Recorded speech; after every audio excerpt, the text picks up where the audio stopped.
And now for something completely different, we are going to be solving an equation with two unknowns. Take a look at this. It's y equals x plus 6.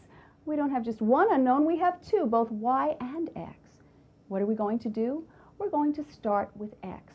We're going to be assigning certain values for x. I just picked these, 0, 1, 3, and 5, and I'm going to be substituting it into the equation and seeing what y would equal. For instance, let's take a look.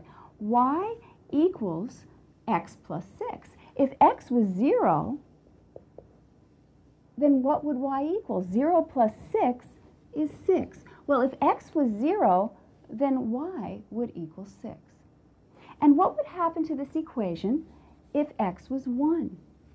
Well, 1 plus 6 is 7. If x was 1 in this equation, y would equal 7.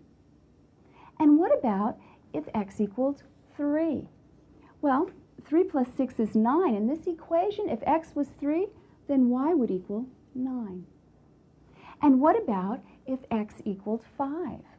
Well, 5 plus 6 is 11. So in this equation, if x was 5, then y would be 11. So what did we do? We substituted these values for x, and we said if we substitute this value, what would y equal? And these were our answers.